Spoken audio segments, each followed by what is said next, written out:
What's cooking, folks? Vermillion Phoenix here, and today we're going to talk about some Orcs Must Die 3. We're heading into another scenario, Scenario 13, the Master's Courtyard, and I'm going to try to give you what I consider a simple solution to getting all 5 skulls on it.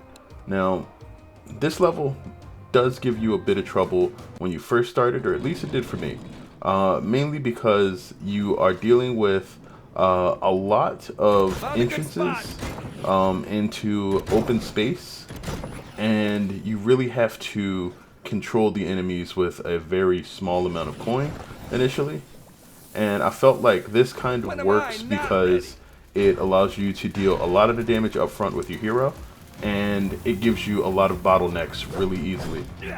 The most important thing starting out is going to be making sure you have the Bladestaff. It will allow you to deal a lot of area damage, so you'll be hitting multiple units while they're trying to run past you, or stopping to aggro you, which you see a lot of the things doing here.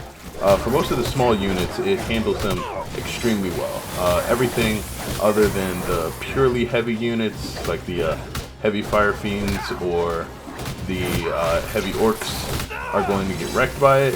And then, in addition to that, we have our ice amulet, or the shotgun ice, whatever you want to think of it as. The important thing to understand here is that for the first couple of gates, we absolutely need to be able to sell everything, and so placing as few items as possible is recommended, but also you want to make sure that you are kind of reclaiming your coin, because you're going to need it. And so I tend to place very little things here. You can see there's only 5 traps at the first couple of gates, and then we're just kind of letting the enemies hoard up and spanking them with the staff. Now, the staff does have the heal on hit upgrades, which helps because I believe it's a portion of life healed per unit hit. So the more things you hit, the more life you get back.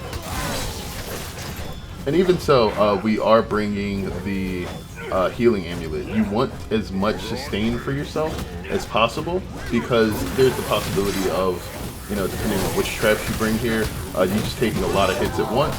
Also, the heavier enemies like the Ogres deal a bit more damage, and you just want to be able to not have to really retreat and give the enemies too much room.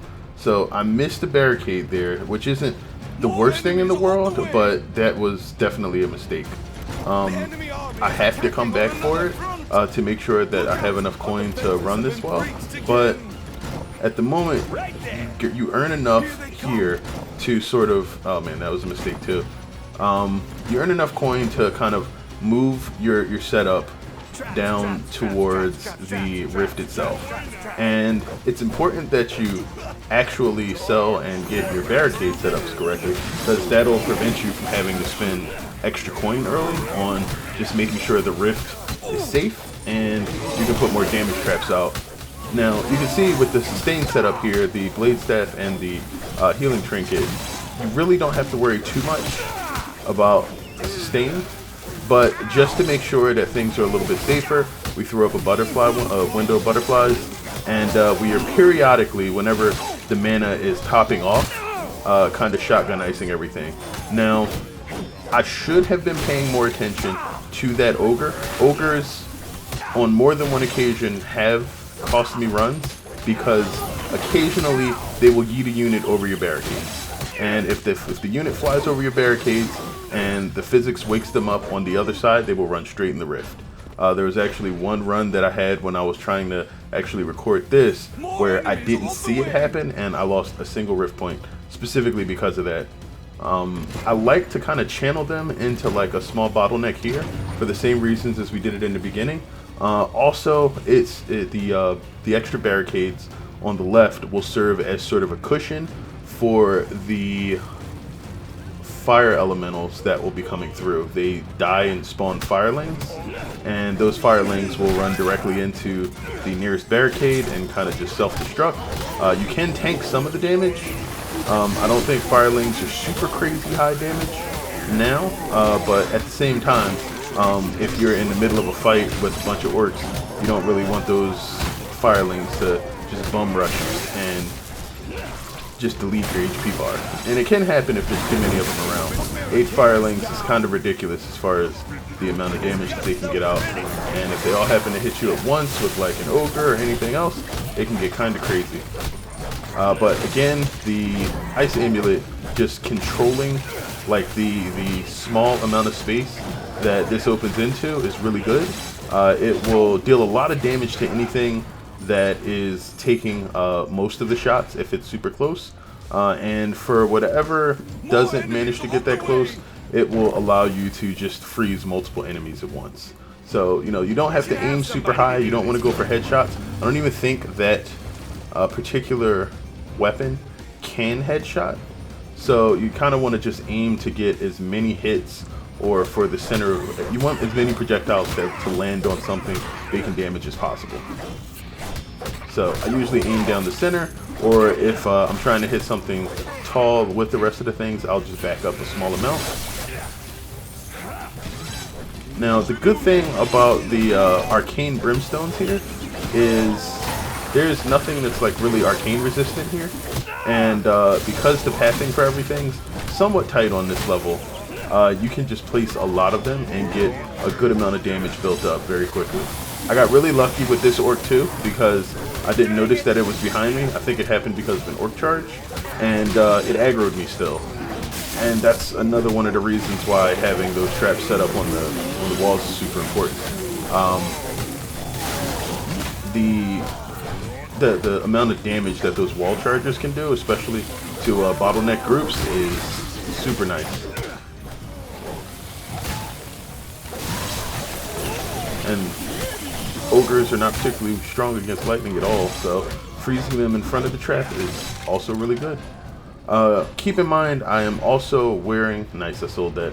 I'm also wearing the trap trinket, and that allows your traps to recharge faster, which is super important if you just want to use fewer traps in a level, but also if you're strapped for cash, it'll make everything you're using just a bit more efficient. And in some cases that can work a lot better in your favor, especially if the space that you have for laying traps is very small. It may be possible to use an auto ballista on this level. You can set them up the stairs and they'll still be able to kind of aim below them and shoot at units, but because of the cost and the fact that you get to deal a lot of crowd control and AoE with the wall chargers, the Windows butterflies, the Bladestaff, everything pretty much except for the Arcane Brimstone and the Ice Amulet, they're not super necessary. And so I will kind of expand the ground traps just to get more damage out than spamming auto ballista in this particular case. It sounds like blasphemy if you've seen any of my other videos, but like that's genuinely how I feel here. Also just because the cost is a bit lower than the auto ballista for every other trap. And those armored ogres are pretty much what will give you the most trouble here later on. They have a lot of health. You don't have any way to really headshot them. I think they take reduced headshot damage anyway, but also you know, you have a lightning trap, and that's really where you want them to take their damage from. I don't think there was even a unit here. I think there was just like some time check that the game was trying to go through, or maybe a unit stuck in a place where you can't see them and they eventually just get auto killed. I'm not 100% sure, but there was nothing on this level. Like I was just running around looking to see if there was something that I couldn't kill previously or with the traps, and it just ended. Hello, old trap buddy. So not 100% sure what happened with this one. Traps go up, orcs go down. Even with that, this is pretty much in the bag already. Like once you get past about wave 5, 6 should be relatively easy, and from here you can basically just set up as much damage in front of this bottleneck as possible, and kind of back off. If you wanted to, you could drop the auto ballista altogether and bring even another weapon or trinket, something like the ghost jar for fear, or the wind belt to push units into the various traps that are built into the level, and that would work super nice too. Man, that was a lot of combo numbers.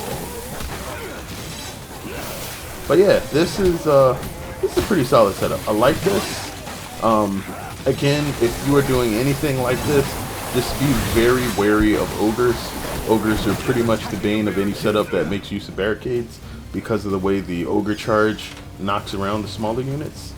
And yeah, other than that, you're pretty much good to go.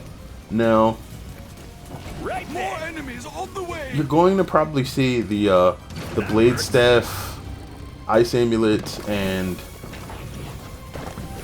Healing Trinket combo more often in later levels, just because of the lack of coin and the volume of enemies that you'll be seeing there. It's not super crazy, but I think in some cases trying to bring the blunderbuss for headshots really gets tricky when there are large volumes of enemies and too much space, so that you can't really bottleneck everything easily. Once you have to start making larger mazes or barricading multiple points so that traps can't really help to carry you, the Bladestaff really is better early. It's not really that great if you were trying to do survival or something, mainly because it just doesn't have the damage that you need with the stat gain that the Orcs will get. But against pretty much everything in the campaign, it's really good. That's again why you trap those walls. Now, you don't have to use the wall charger here. I should mention that. Arrow walls would actually allow you to set up damage on the pillars on the right, and you could actually put arrow walls on the left side of here. Some of the areas on the left wall have like debris on them, so you couldn't place them there, but there's actually a good amount of flat sections there, and that basically gives you a good amount of cross-firing wall space. But yeah, that is the Master's Courtyard. With everything that kind of transpired there, like, there's probably a better way to play this, but I think the solution here actually works really well. But let me know what you guys think, as always. Sincerely appreciated. Thanks for watching the video as well. And until next time, as always, take care of yourselves and have a good one, folks.